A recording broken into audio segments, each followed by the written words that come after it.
नमस्कार, मैं हूं प्रभु चावला। सीधी बात में आज बारी है गुजरात के मुख्यमंत्री नरेंद्र मोदी की। नरेंद्र मोदी आजकल किस दौर से गुजर रहे हैं वो तो अंतर्राष्ट्रीय और राष्ट्रीय प्रेस में रोज छप रहा है, परंतु इससे जुड़े मुद्दों पर आइए हम करते हैं नरेंद्र मोदी से ही सीधी बात। नहीं जी, बताइए, आप लोग कहते हैं कि आप इंटरनेशनल एम्बैरेसमेंट है भारत के लिए। मैं नहीं जानता हूँ ऐसा कौन कह रहा है, लेकिन मैं इतना जानता जानता हूँ ऑफिस से कोट करते हुए अखबार में मैं इतना जानता हूँ कि भारत के लोकसभा ने और भारत की राज्यसभा ने और भारत के प्रधानमंत्री ने हिंदुस्तान की आवाज़ को बुलंद करने का प्रयास किया है। वो तो इंटरनेट उस वक्त इमोशनल रिएक्शन था। अभी अखबारों में छपा नहीं कि भारतीय जनता पार्टी को सोचना चाहिए कि नरेंद्र मोदी एम्बैरेसमेंट है कि नहीं। मैं ये नहीं मानता हूँ कि डिप्लोमेसी इमोशंस के आधार पर चलती है, राजनीति और भारत की डिप्लोमेसी बहुत ही मैच्योर है और हमारी मैच्योरिटी का उसमें प्रतिबिंब है कि देश के प्रधानमंत्री ने इस बात का नेतृत्व किया है और बहुत ही योग्य शब्दों में अमेरिका को हिंदुस्तान की बात पहुंचाने का प्रयास किया है। तो प्रधानमंत्री ने पहले दिन जो कहा वो तो आपका इमोशनल रिएक्शन था, उसका रिएक्शन किया, जो उसके बाद आपका भी चेहरा बदल गया, आपका भी तेवर बदल गया, उनका भी बदल गया। उन्होंने आपके ऊपर अटैक किया और आपने अमेरिका के आगे घुटने टेक दिए।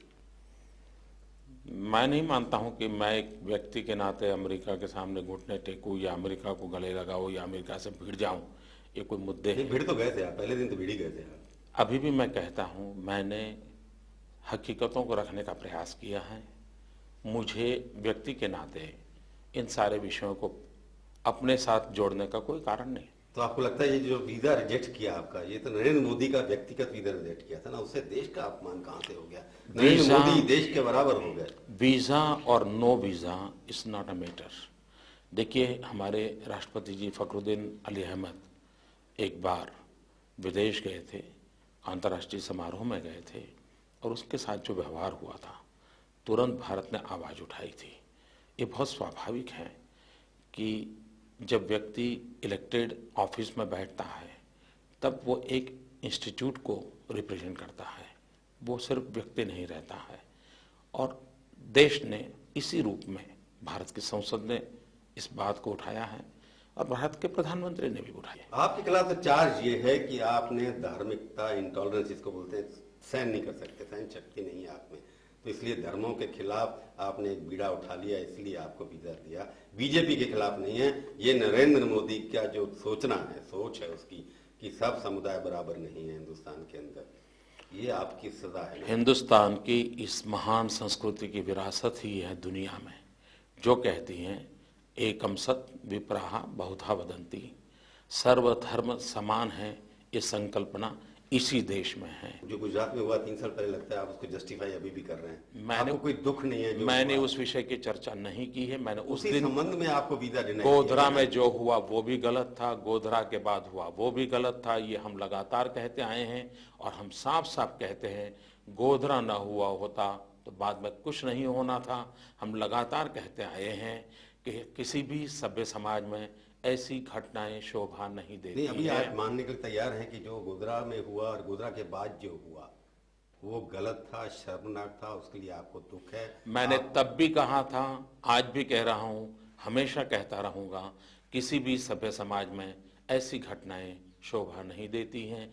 कोट एंड कोट ये शब्द मैं लगातार बोल रहा हूं, आपके कानों तक क्यों नहीं पहुंचे नहीं, शोभा नहीं देती। दूसरी बात है कि शर्मनाक थी, इसके लिए सरकार भी थोड़ी बहुत जिम्मेवार थी। हर एक की अपने अपनी बात। इंदिरा गांधी के जो हुआ 1984 में सिख राइट्स में, उसके बाद सोनिया गांधी ने माफी मांगी।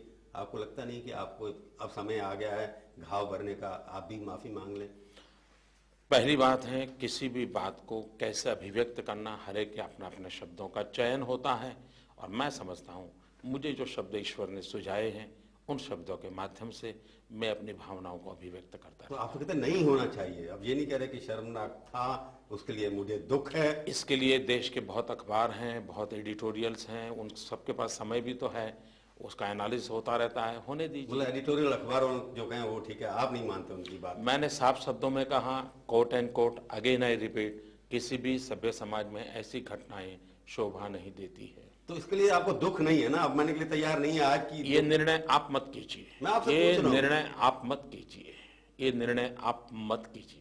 मुझे मालूम निर्णय है नहीं कर रहा, उन दिनों में मैंने सारे शब्द मेरी असेंबली में बोले हैं।